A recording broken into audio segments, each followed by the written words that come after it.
Chapter 1: The Origins. In 1887, two brothers arrived in Detroit with grand ambitions.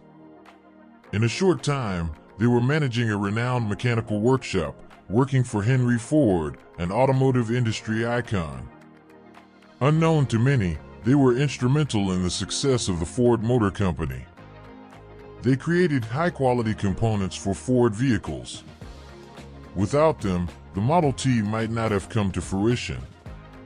Despite their achievements, they were overshadowed by Henry Ford. The initially collaborative relationship between them and Ford turned into rivalry. They decided to establish their own automaker.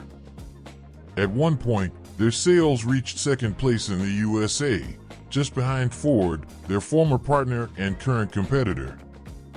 Luck favored the brothers, leaving a visible legacy in millions of cars worldwide. These are the Dodge Brothers. Chapter 2: The Future Founders. John and Horace Dodge were born in 1860 in Niles, Michigan. Coming from a humble family, they grew up in their father's workshop, repairing boat engines. From a young age, they were dedicated to work. Even in the face of adversities, such as walking barefoot in the cold, they didn't complain. Their childhood strengthened them, making them inseparable partners. Despite the 4-year age difference, they shared the same work ethic, contributing to the household income from an early age. However, in 1882, due to business setbacks, the family moved several times. As teenagers, they worked at Upton, specializing in steam engines and becoming competent machinists. Working with iron and steel became a passion. But John aspired for more. Wanting to explore new opportunities, he left Port Huron at the age of 21. With only cents in his pocket, he headed to Detroit, an industrial hub. In Detroit, he started at Murphy Iron Works in 1886, a company that manufactured steam boilers. John earned $16.50 weekly. The following year, Horace joined him. Thanks to John, Horace secured a job and began earning $13.50 per week. The work was strenuous and unhealthy, affecting John's health. Chapter 3: Cars for All. When the Dodge Brothers workshop opened, John was almost 36 and Horace 32. Equipped with advanced technology, it had 12 employees and catered to various demands, from agricultural equipment to stationary engines. In just 3 months, they became a reference in machine services, attracting clients from across the state. A Detroit newspaper praised their updated facility. However, they faced obstacles, such as delinquent clients. The turning point came with Ransom Eli Olds. He owned the Olds Motor Works and needed parts. Olds, an automotive pioneer in Detroit, had a vision: cars for all. In 1901, his innovative assembly line boosted production. Aware of the Dodge Brothers' competence, he requested engines and transmissions for the R model, the curved dash. Lightweight and powerful, with the high-quality parts from the brothers, it became a success. In 1902, curved dash production jumped to 2,500 units. This growth led the Dodge Brothers to move to a larger space. The partnership with Olds Motor Works, later known as Oldsmobile, brought wealth and renown. Success was not only due to mechanical skill, but also to precise management, a result of previous experiences, including a bicycle factory in Canada. These learnings shaped their administrative efficiency. Dodge became synonymous with reliability. This attracted someone who, together, would revolutionize the automotive industry: Henry Ford. Chapter 4: Ford's Opportunity. 1902 was a crucial year for Henry Ford, then 39 years old. He had already been through 2 automotive ventures that did not prosper. His dream of creating a car company still pulsed, and it was in this context that he crossed paths with the Dodge Brothers. John and Horace Dodge were not only skilled but had a remarkable reputation. When Ford saw their work, he was so enthusiastic that he immediately saw the opportunity for collaboration. His eyes gleamed at the thought of the production capacity they could achieve, surpassing the competition from Olds Motor Works. However, Ford, in 1902, was not the icon he is today. He was still building his name, known more for financial troubles than achievements. And the Dodge brothers were aware of this. They knew that working with Ford carried risks, but they also saw the potential for a promising future. They were visionaries in their own right. Taking a bold decision, they chose to invest in Ford, providing him with gear sets, each valued at $250. However, complications soon arose. Ford, with his unstable financial situation, often delayed payments, irritating both John and Horace. Instead of severing ties, the brothers proposed something audacious. They wanted to turn the debt into an opportunity. They suggested taking the $7,000 Ford owed them and converting it into a stake in the Ford Motor Company. If Ford couldn't take off, they would take over everything. Ford hesitated, but aware of his complicated situation, eventually conceded. The relationship, though initially tumultuous, turned out to be extremely lucrative. This partnership would change the history of the automotive industry. The vision of the Dodge brothers paid off. They saw their investments grow rapidly. Besides profiting from the partnership, they started manufacturing vital components for Ford vehicles, including the revolutionary Model T. Ford's innovation in the assembly line allowed a car to be produced every 90 minutes. The Model T was a resounding success. The year 1914 witnessed Ford's domination in the automotive world. 9 out of 10 cars were Fords. The Dodge brothers grew exponentially, from a mere 120 employees to over 5,000. They weren't just businessmen, they became magnates. With money flowing in, they acquired properties, yachts, and lived in luxury. However, money didn't buy acceptance from Detroit's elite. Despite all the success, they were seen as outsiders. They were authentic and didn't fit into the refined culture of high society. They frequented bars with their employees, stayed loyal to their roots, and this generated disdain among the elite. When rejected, they didn't retreat. They used their wealth to make bold statements. Horace, after being rejected by a club, bought an adjacent property and erected a magnificent mansion overshadowing the club. Their journey was admirable. Starting from scratch, with hard work and smart decisions, they reached the top. However, the relationship with Ford was destined to change. Ford, with his ego, often ignored the brothers' suggestions. In 1913, tired of the indifference, the brothers decided to chart their own course, marking the beginning of a new era in the automotive industry.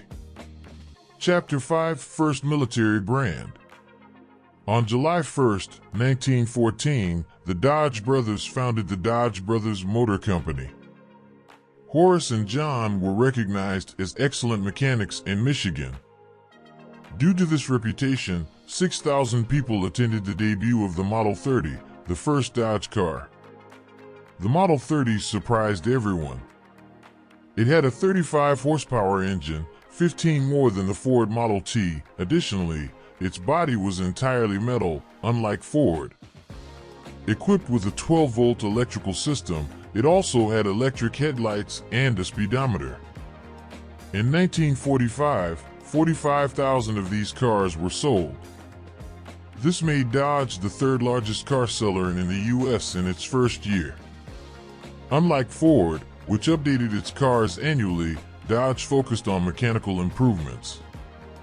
They diversified their line, including trucks for various purposes.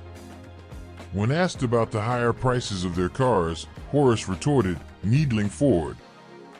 The rivalry between the brands was evident. In 1916, Dodge sold 72,000 cars. In 17, this number rose to 100,000. However, something bothered Henry Ford. The Dodges, besides being competitors, owned 10% of the Ford Motor Company. They used the dividends from this stake to drive Dodge forward. Ford, realizing that he was indirectly supporting a rival, stopped paying the dividends. Instead, he invested in the River Rouge factory, raised wages, and lowered the prices of the Model T. This strategy aimed to strengthen Ford and weaken the Dodges. In response, the brothers sued Ford. After 3 years, they won, making Ford pay $2 million in overdue dividends. In 19, a frustrated Ford bought the Dodge's stake in his company for $25 million. This deal, combined with previous dividends, yielded the Dodges a profit of $32 million on an initial investment of just $10,000. Despite clashes with Ford, Dodge thrived. Their cars were so well regarded that little marketing effort was needed. In 1916, a U.S. lieutenant used Dodge vehicles for a U.S. military mission to Mexico. This made Dodge the first military brand of the U.S. Army. This prestige resulted in a contract in World War I, providing chassis for trucks and ambulances to France. Chapter 6: The Sale of the Widows. In 1920, the Dodge Brothers achieved a milestone. Their company became the second largest in car sales in the U.S., second only to Ford. That year, they sold 145,000 vehicles. However, success brought a setback. In January of that year, John and Horace traveled to New York. The goal was the National Automobile Show. But that week, both fell ill with the flu, which quickly turned into pneumonia. First, Horace fell ill. John, sympathetic, took care of him. However, John's health worsened, and surprisingly, he passed away 10 days after falling ill. Horace recovered, but the death of his brother devastated him. He deeply mourned, stating that he couldn't see a future without John. Nevertheless, Horace kept the company. But his health, once again, deteriorated. In August, he had to step away from business. He sought recovery in his mansion in Palm Beach. Tragically, he never fully recovered. In December of that year, he died, a victim of cirrhosis of the liver. After these losses, the Dodge widows took over. They appointed Frederick J. Haynes as the leader. Haynes, a longtime collaborator, understood the brothers' vision. He launched new models and formed partnerships such as with the Graham brothers. However, in 25, a turnaround occurred. The widows sold Dodge. The buyer? An investment bank for the sum of $146 million. Haynes was then replaced. The new group lacked expertise in automobiles. The result? Dodge suffered. In 27, its sales plummeted 40%. In the American automotive ranking, it fell to the 13th position. For the Dodge Brothers Motor Company, it was a challenging period. Chapter 7: Farewell to Brazil. In 1928, Walter Chrysler purchased Dodge for $160 million. He renamed the company and focused on affordable cars, imitating Ford and Chevrolet. Quickly, Dodge stood out with powerful and stylish cars like the Challenger and Charger. The brand also shone in the truck market, releasing models under the Ram insignia. In 1969, the Dodge Dart was introduced in Brazil. It was a four-door sedan with a powerful V8 engine. In 1970, the coupe version of the Dart was launched, without central columns and with a bold design. In 1971, Dodge used the Dart coupe to create the sports cars Charger LS and RT. Both had powerful versions of the V8 engine. hydraulic steering and automatic transmission were added as options. The 73 Dart brought a new grille, redesigned dashboard, and new versions, such as the Grand Sedan and Grand Coupe. 1979 brought changes. With a design inspired by American models, the line had a new look. Models like the Magnum and Charger underwent transformations. The Charger stood out with aluminum wheels, while the Magnum innovated with an electric sunroof. In 1981, Dodge's production in Brazil ceased. The lineup included the midsize Polara, pickups, and trucks. In 1979, Volkswagen bought Chrysler Brazil and, contrary to promises, ended Dodge's operations. The plant in São Bernardo do Campo became the home of VW trucks. Dodge, founded by the Dodge Brothers, was vital to the automotive industry. It faced challenges but left its legacy with powerful and stylish cars and trucks.